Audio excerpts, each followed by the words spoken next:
Hello, everyone. My name is Margie Strite. I'm a former classroom teacher who now works at Microsoft supporting educators with Microsoft technology tools in the classroom. And I'm excited today to show you how Microsoft accessibility tools can help make sure your classroom is more inclusive and accessible for your students. Especially during this time of working remotely and digital instruction, these tools more than ever can really help make a difference and really easy to use in your classroom. So let's get kicked off and we'll get started with our first demo. So the first thing we're going to showcase today is a tool called Microsoft Translator. And the nice thing about Microsoft Translator is that you, as the instructor, are the only one that needs an account. Your students don't need to have any sort of account set up, and it actually is very universal for students to be able to access the resources out of this tool. And you may think, well, all my students speak English or they don't need translation, but translation can be so much more than that. Even just being able to offer captioning to what you're saying. I don't know about you, but there's been a few times lately where I might have drifted off and daydreamed a little bit during a presentation. And man, it was like, wait, what did that person just say? Or what was going on? If there had been captioning where I could have gone back and even read through again, it would have been like, oh, got it. That's what they wanted me to do. So even in just sort of the simple examples, Microsoft Translator can be really useful. Now, of course, as it may be implied with the name of the tool, Microsoft Translator is a great tool for being able to support English language learners in your classroom. And what's nice about it in the classroom is you can be speaking in English or the language that you choose from the beginning, and it can output to your students in the language of their choosing. So what's nice is every student can choose what language to hear or read back your input in the way that makes the most sense to them. So to get started with Translator, you go to translator.microsoft.com, and from there, it will actually ask you if you want to join a conversation. This is how your students will participate on the website, but you're going to be the instructor starting the conversation. So you're going to sign in at first, actually. I'm already signed in. You'll put in your name, so you could be Mrs. Smith or Mrs. Jones or Mr. Johnson or Mr. whoever, right? And put in your name. You can also choose your language. And then you're just going to acknowledge that you're using this product in the classroom. That's going to help make sure that there's a couple things that turn on for you when you're actually using Translator. And then when you enter in, Translator creates a room for you, meaning that's where your conversation is going to happen. We're going to verify my account and log back in. Security is definitely paramount with this product. So what's nice about that is you never have to worry about someone maybe joining your conversation that you don't want to. So there's a couple things that we can do so that our students can join in the conversation. And you might be able to see that in the background, it's already listening to my voice and putting it in. So there's a link that I could copy and paste in one of the boxes. So if I already have, for example, a Teams classroom set up, I can actually copy and paste that link and put it in there so that my students can join that way. I can also copy and paste the QR code. So if someone's going to join from their phone, this is a way that they would be able to join easily as well. But right now, I'm the only one here. It does always remind us what this conversation code is. So if our students are going to translator.microsoft.com, they can type in the unique code for this conversation as well. So in this mode, I'm in presenter mode. So what I'm seeing here is my talking. Because this is a new conversation, it is giving us some tutorial information on the left side of the screen that could be helpful. Now, this is something that I might have maybe docked on the side of my window. I may snap my window side by side and then have Translator up like this. And then students could watch while I'm presenting and see my conversation or my verbal conversation translated in this way, captioned for them on the side of my screen. But another great part of this is, like I said at the beginning, is when students enter into the conversation, they get to pick what language their output is. So if they're a native Spanish speaker or a native German speaker or Chinese speaker, the student gets to pick that, and that's what they see on their screen. So they really get to reinforce hearing your voice, but then seeing and reading in their own language. And the nice thing about this is you see as I'm talking along and going here, there's all of our text. The nice thing is students can talk back to you as well. So from their view on their screen, they can record, well, it doesn't quite record, but it will conversate back to you as you can read their messages. So they may speak in Spanish into Translator, but what you would see come back to you is in English, because that's the language you have set up to see. Or that Russian speaking student could speak to you in Russian, but what you would see back is an English translation. So what's really great about Translator is whether it's for students who are English language learners or for students who really just would benefit from being able to see and read with what's being said, Translator is a really easy tool to turn on. And the best part is that it's free. Now, what's nice is, let's say class is over, I'm done presenting about Translator in this case. When I hit exit, which I can do from this little door icon in the upper right corner, it will give me a couple options. So one thing it's going to ask is, do you want to save the transcript? How awesome is that? I can actually save this entire conversation. I know this one was one-sided because I was the only one talking, but if other students had participated, I can save the entire conversation as a transcript. So how many times have you had a student who was absent and said, man, what did I miss in class that day? Or what should I catch up on? How great is this? I can now, as an educator, send out the transcript to that student so that they can read along and see what was happening. Now, if I choose leave, this conversation goes away. It does not automatically save. So you do really have to keep in mind, do you want transcript to be available for you later? And making sure you select that in that exit option box before you leave the session. So moving right along in the conversation about captioning, the nice thing is Microsoft Translator is a free add-in into PowerPoint. So through the Microsoft Translator website, you can download and add the Translator plugin into PowerPoint, which will add to your slideshow ribbon in your menu. So once you've added Microsoft Translator here, the nice thing about this is if you're doing a digital presentation within the same screen view, students can see the captioning as well as your slides all at the same time. So let's see how that would work. So with captioning and Microsoft Translator turned on, I'm going to hit the start presentation. You'll see here it'll take a second as the slide reformats, but right there at the bottom is my words. So what's nice is this is what my students would be seeing. And if my students need this presentation in a different language to them, you can see sort of in that bottom right corner, there's a hyperlink or a shortcut.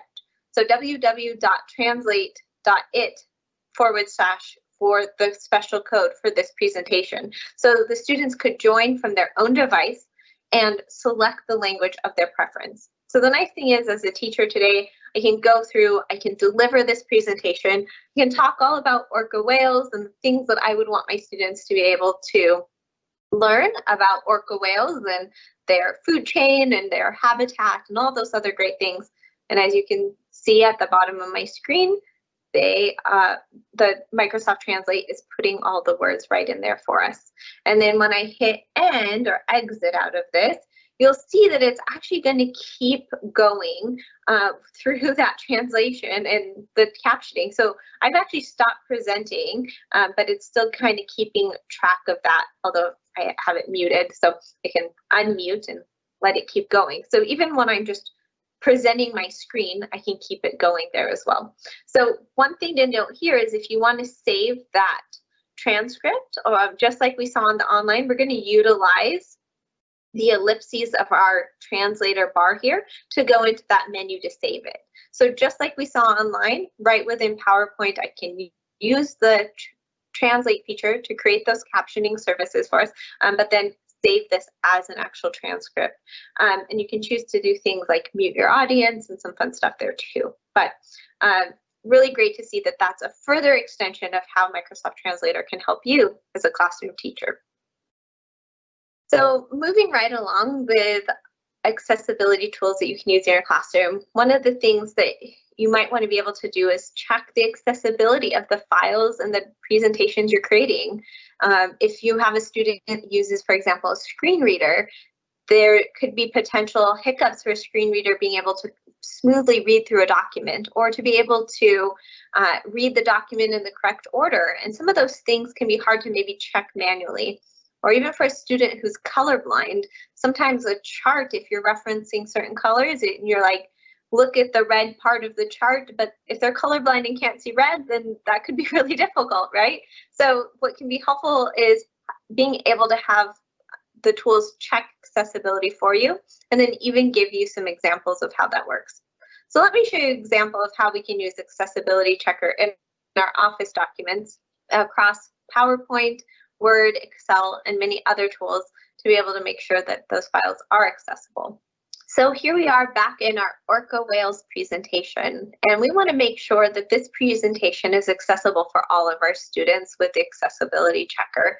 So I may not be presenting it to every student, and some students may be self-learning through this presentation and using something like a screen reader. We want to make sure that they are going to be able to understand every part of this presentation. So when we're in PowerPoint, we're going to go to the Review tab in our ribbon. This is also built into Word. And when you click on Check Accessibility, it's going to open up your Accessibility Checker on the right side and walk you through each part where there might be a problem that could be an error for someone who has an accessibility need here. So for someone using a screen reader, in this case, the picture on slide 2 does not have any alternative text. And what's nice about the Accessibility Checker, not only does it tell you that it's not a correct part, but it also tells you how to fix it and then why you should fix it, because it will let you know that this could be important for people who use alternative text to understand what's on the screen. Will help them understand what's going on. So here we can see that the steps to fix at the bottom of the directions is to right click on that picture. From the right click menu, choose Edit Alt Text. And then from there, we can type in what text makes sense for this picture in the Alt Text box. Now, this is where you would want to use the best descriptive words that you can. And so what we would do is showcase that the orca whale is the top of the food chain with birds, leopard seals, penguins, and elephant seals in the middle, and the plankton are at the bottom of this food chain. And so that gives a lot more description of what this picture is. Now, of course, I didn't describe every last thing just for the sake of time in this presentation, but you can spend a greater amount of making it more descriptive. And as we go through each of these errors, it's going to walk us through which slide has that error. And as we can see on this picture, it says that this picture is called Content Placeholder 8. So how disappointing would that be for a student who can't see this picture to have a screen reader say Content Placeholder 8, when this is a picture of the orca's anatomy. And so when we look at the orca's anatomy, it's not Content Placeholder 8, it's being able to describe that. And so being able to have that alternative text that says what the orca's anatomy looks like with a dorsal fin and that they have eye patches and a saddle patch, far more descriptive than Content Placeholder 8. And as we continue through our different errors, there's a table on one of the sides. And in this case, the table doesn't have headings, and even tells us that without headers on a table, the screen reader may not read this text in the correct format. So for someone who can see the text, we would read it with the header and then what description belongs to that header. So weight and so forth. A screen reader would go weight, length, appearance, lifespan, diet, behavior, and then read the weight description, which you may forget what that weight even was when the weight description is being read aloud to you. So what's nice is it's going to give us some steps to fix and how to format this into a table so it can be better understood by that screen reader. And as we continue to scroll through, it's going to give us some warnings about some order. So for example, in this case, if we want this to be read in a certain order, it might make more sense to have the text on the right side of the screen read before the image, and that might create better flow of understanding. Most people would read text or read the picture first, depending on where you want the focus to go. And so you can check that reading order as well. So the nice thing about Accessibility Checker is it's really going to flag those things for you that you may not even be aware about or even thinking about as you're building out your presentation or your document, to really make sure that any student can access your files and your presentations with ease. All right, and the last thing I want to show you today is Immersive Reader. Immersive Reader is an amazing tool built into many Microsoft products, even the Edge browser, to help make sure that students can interact with text in a way that's more manageable for them. So Immersive Reader was designed for students with dyslexia, but it's actually been proved to help students of all abilities be able to access text easier and more fluidly. So let's see Immersive Reader in action. So as I mentioned, Immersive Reader exists in numerous products across Microsoft, but we're going to use a Word document for today's example. So this is a pretty standard classroom example of having a document or an article that a student would need to be able to read.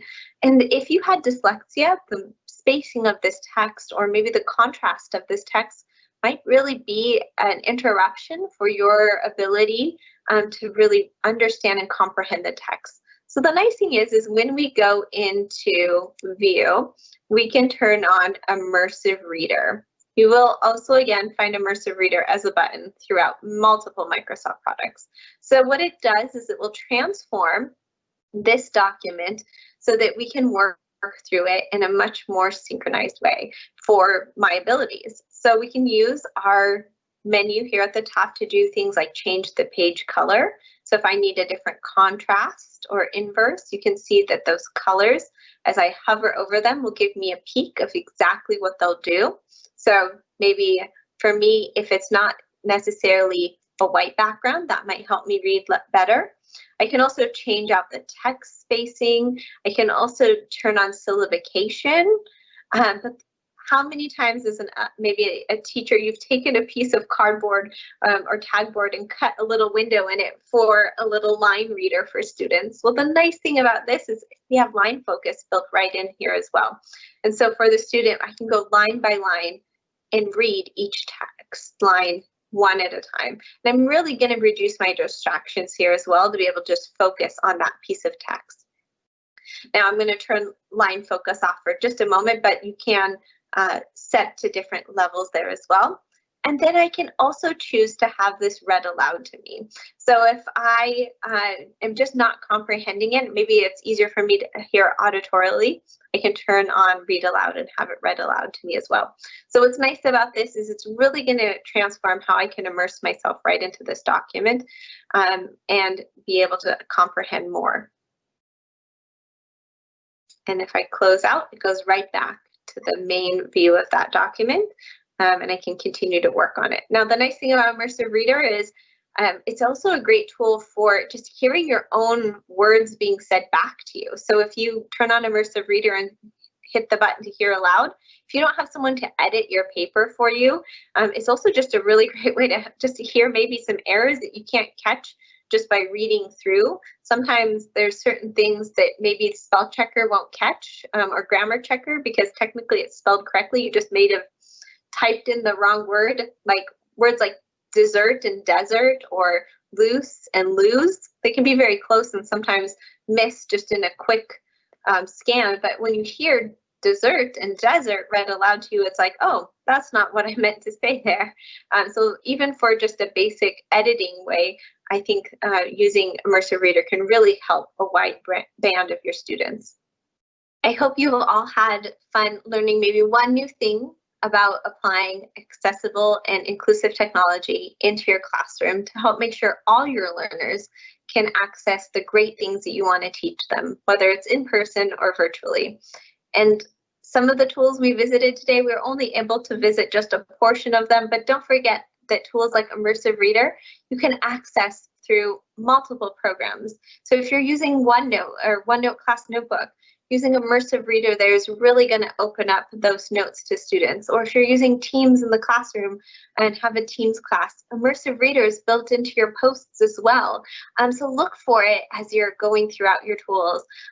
Or accessibility checker again. If you use Sway or Forms, checking accessibility there is just equally as important into your presentations or your Word documents. So as you're diving into a world of Microsoft tools in your classroom, don't forget to make sure that your presentations and your documents are accessible for all students. And happy learning, everyone. Bye.